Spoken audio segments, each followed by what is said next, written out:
Alright guys, we have Jeff Stewart, also known as Cryptohulk, for those who don't know. He's from Texas, Texas, and raised in the Sabine River. Wildlife expert and cryptozoologist, expert outdoorsman. He studied animal science, theology, electronics at the Baptist Christian University at the University of Colorado. And he's been a journalist and blogger for Texas Fish and Game magazine, as well as an author and television personality from Finding Bigfoot, Survivor Man, Bigfoot, and Monsters and Mysteries in America. So Jeff's going to be talking about the Goatman of Texas and beyond. So let's hear it from Jeff, guys.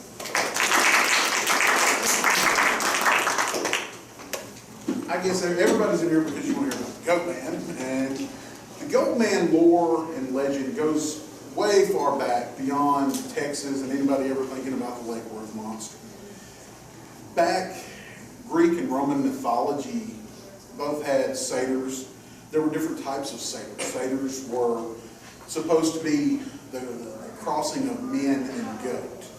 And you had two different kinds of satyrs. You had black satyrs and red satyrs. Black satyrs were a hypersexual, what they call an epiphalic creature. They were notorious for trying to copulate with human women. The red satyrs were evil, were vile. They would kill you and eat you. That was the total difference. They had no interest in breeding with humans or anything like that. They would eat. And that lore kept going throughout as man developed and society developed. It kept going. Even whenever the Salem witch trials, when they started happening, there were accusations of women that were accused of being witches talking with goat-like, goats walking on their hind legs, goat-like humans. And they was accused of being Satan himself, because we give Satan the picture of being a goat-horned, goat-faced, has the legs, but walking with the torso of a man. And a lot of witches were burned simply because while they were milking the goat, they were talking to the goat. But, people's imagination stretched to the point of, the goat was walking on its hind legs. They saw her copulating with the goat. There were all kinds of Goatman legends that went along the frontier of the United States, what later became the United States. At that time were the English colonies. There was one very noted tale around Salem in those times that there was about a 5 foot tall man with a goat's lower half that they said haunted, but by the term haunted, they meant that it inhabited the woods around Salem. And they actually went out and hunted this Goatman. Of course, nobody ever killed it because he probably wasn't really there. It was their sense of Lord knows what that made them want to blame people and persecute and hurt people and things like that. But then that later came into more modern times. We had 1969, the Lake Worth monster sighting, where the Lake Worth monster had goat-like horns. One reports it had one horn in the middle of its head. Reports it had goat horns. That later they tried to debunk that. They said that there was a group of kids that came forward and said they had got an old gorilla costume and had went down at the lake and tried to play jokes on people. That was never proven. There was never any evidence that that truly happened. Plus, the reports that I had read said that some of the sightings were of a white creature. The fur was white. Their costume was not white, it was black. So I don't really know where to go with that, because it's like it's unsubstantiated. It almost seems like I've talked to a few of you in the past about this, and it almost seems like the government wants to always discredit sightings and things like that by throwing stuff like that. We can't prove that these kids did anything. We can't give you their names. We can't even tell you anything about them. But we're going to put it out there that these kids admitted to doing it. Therefore, immediately, all of the skeptics, all of the naysayers have something to latch onto. And that is the information that is handed out. And immediately, whether you saw it face to face or not, you're discredited. Your eyewitness report does not matter for anything.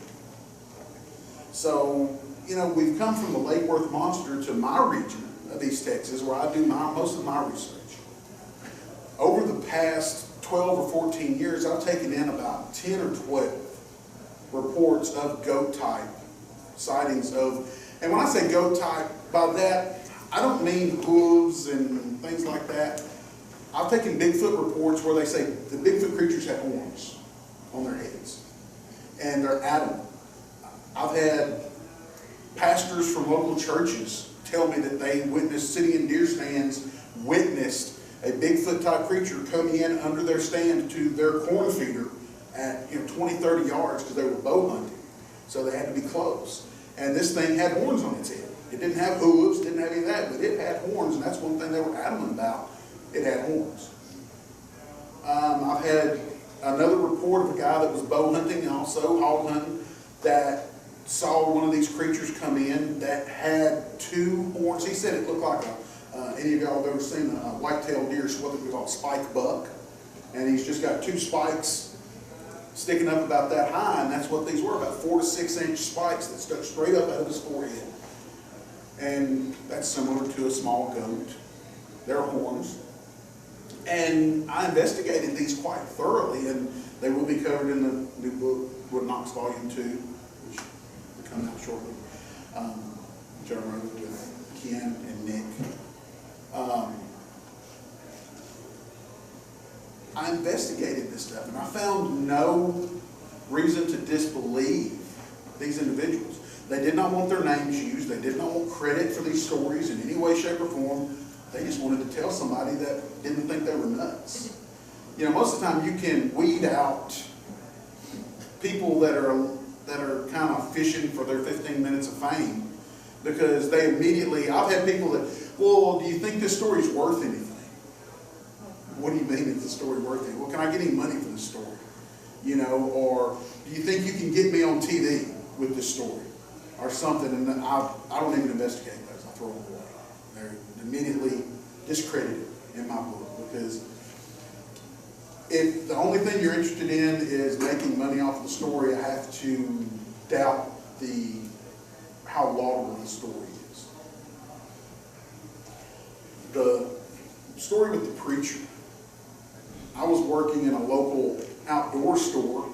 I often do part-time work in a local outdoor store, like certain times of the year and things like that.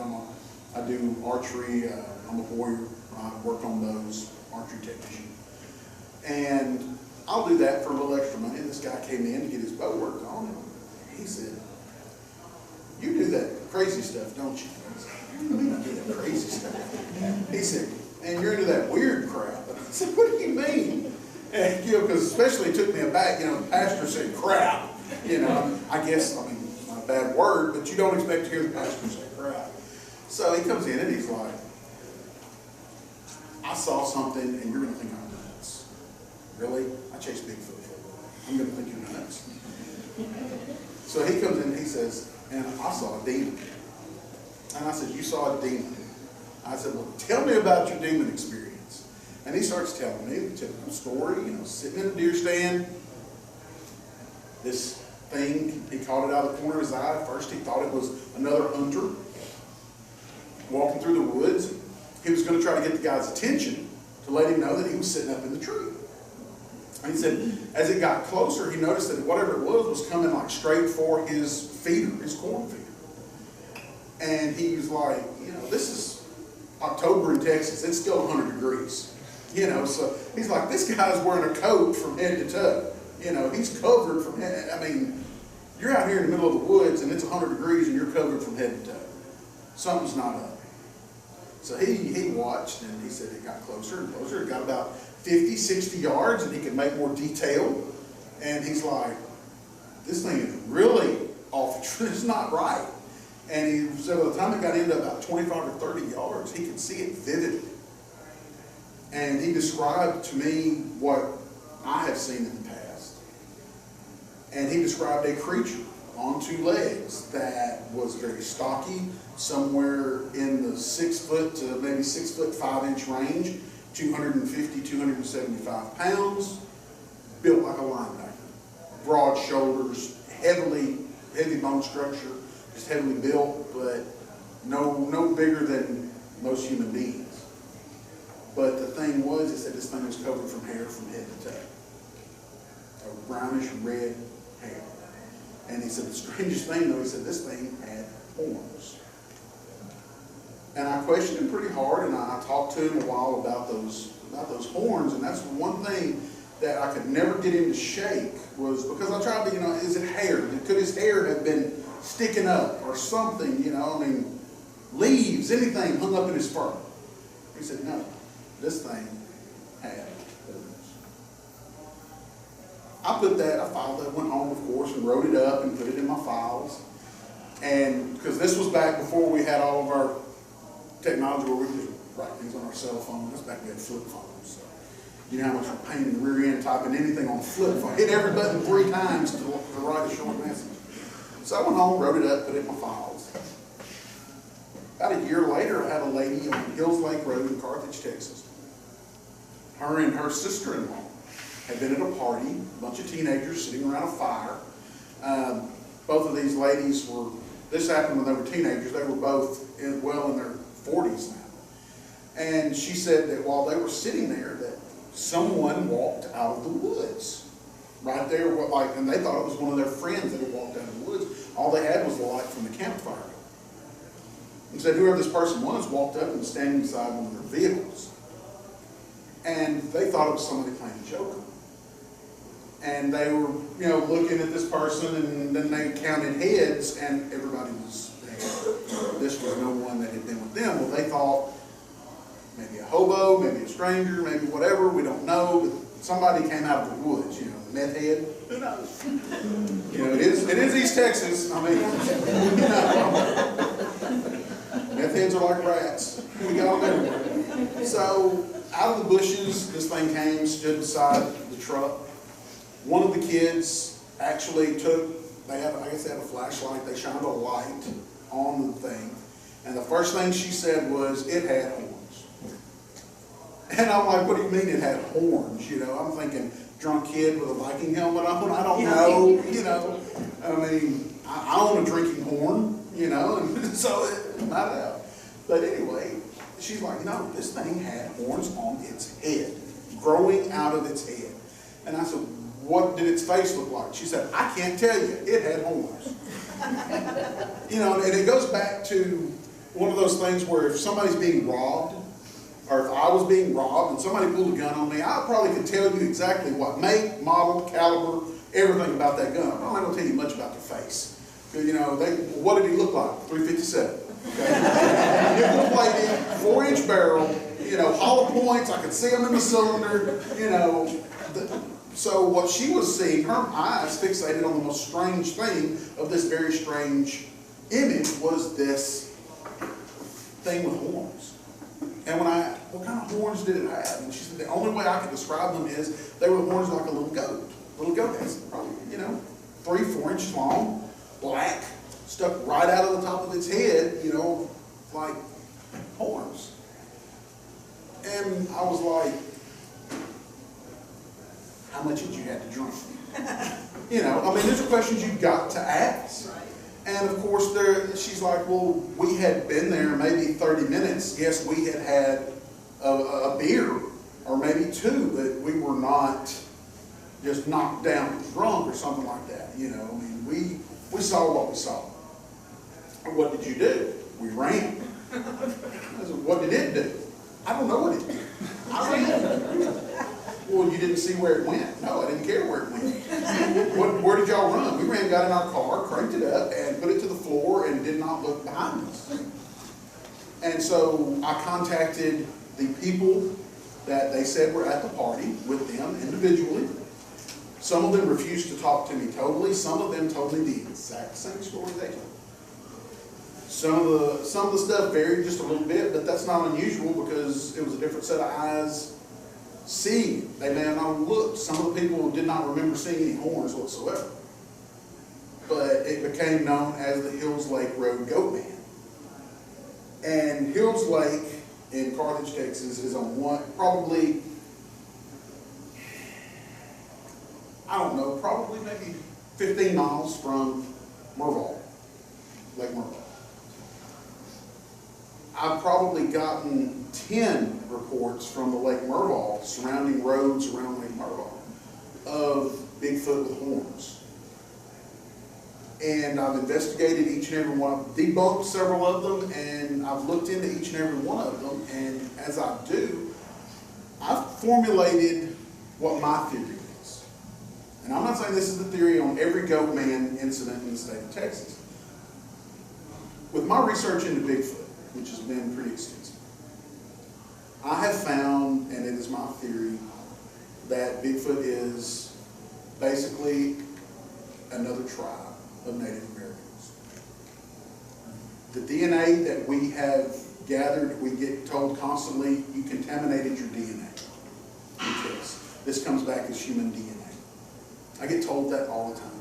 When I go to the nth degree to collect my samples. When I find a sample, I wear surgical gloves. I do not touch.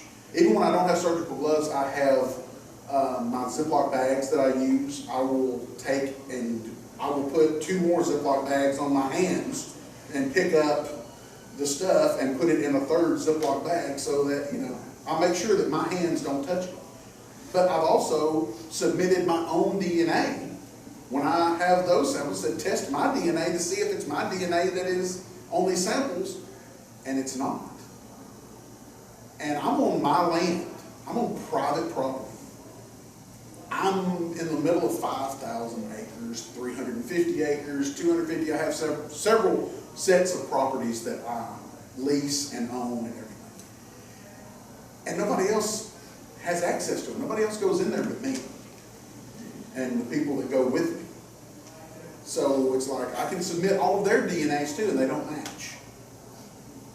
So what I've come up with, my theory, and it's no better than anybody else's theory,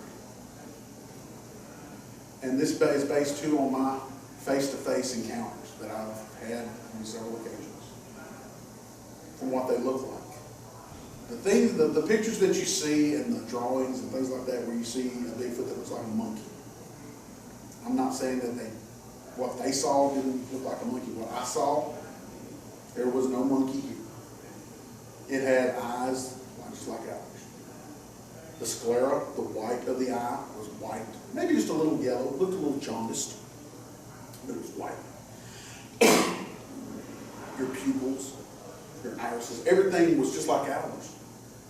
They were brown, but just no different than my own daughter's eyes are brown. But they were human-looking eyes. They were not black doll's eyes. They were not chimpanzee-looking eyes. They all have a kind of look to them. All different kinds of animals, their eyes have an individual special look to them. These did not. These looked human. I was 5 feet away. They were human eyes. Their facial features were exaggerated, but very much human. If you've ever seen an Australian Aboriginal, say some old photographs from like the 1920s, 1930s, of the original Australian Aboriginals, whenever they were really being treated badly over there and stuff, the broad nose with the big nostrils that, although very exaggerated, were very well within human parameters. Large lips, pronounced forehead, skin that almost looked like leather, sun-dried. That's what these look like. They were human. They looked, I don't look like you. I don't look like you. We don't look alike. But do our DNA and we're human, right? We're going to be human. Now, they may have to dig deeper to find out that you're African American. You may be Scottish, Irish, German. I don't know. They would have to do some really extensive stuff to tell that. But originally, they're going to do your mitochondrial DNA, and they're going to say, you're a human being. You're a human being. I'm a human being. So that's what they do on these DNA tests. It's human being. Well, this human being may look totally different. I don't look like an Oriental person. I don't look like someone from the Middle East. Our looks are very, very different. I have seen some white folks walking around that looked like a caveman. I'm serious. There's a couple of folks walking around in my hometown that I'm serious that you could put a loincloth and a club in their hands and name them Mongo, and they would fit the mold. The nicest folks you ever want to meet. Very genuine and very nice folks. I'm just talking about their outward appearance. So whenever you've got an outward appearance of, say, a Bigfoot, what we call a Bigfoot, they very well could do the same things, what I'm getting at. They very well could do the same things that a lot of Native American tribes do. They adorned themselves with the animals that they hunted. They adorned their bodies with furs. They adorned their bodies with feathers, with headdresses of coyotes, wolves, deer. They had deer antlers and buffalo horn and different things that they wore on their head. Just because these people saw what appeared to be goat horns on the head of these creatures didn't necessarily mean those horns were growing out of their head. These, in my opinion, were headdresses. It was, you take an animal that is hunting a deer. Wouldn't it benefit that animal to look similar to a deer? If that animal was trying to camouflage itself a little bit, maybe. Or if that animal was in some sort of a religious rite or a religious ritual, wearing those to honor its prey. Just as in most of your Native American cultures, honor on one's prey or enemy was paramount. They honored the deer, they honored the elk, the bear, everything that they hunted and killed. They gave thanks to it. They prayed to it. They prayed for it. And by doing that, they wore it as an honor. They wore those things. And so one of my theories is that maybe these creatures do not actually have horns growing out of their head. Maybe they're wearing them. I mean, I have no way to prove it or disprove it, because unless one of y'all's got a body somewhere that you can loan me, you know, I'll cut you in on anything. But in all seriousness, I don't put a whole lot of stock in the actual horns growing out and hooves and things like that. I haven't seen it with my own eyes. I don't tell anyone that has seen it that they're not telling the truth. I didn't see it. I wasn't there, so I can't tell you you're truthful or not if you saw it. All I can do is take your testimony, basically, and scrutinize it, look at it, research it, investigate it, and try to come up with whether you're the type of person that would tell me a tall tale, or whether you're the type of person that really is sincerely trying to tell me something strange happened to you. Thanks, Jeff.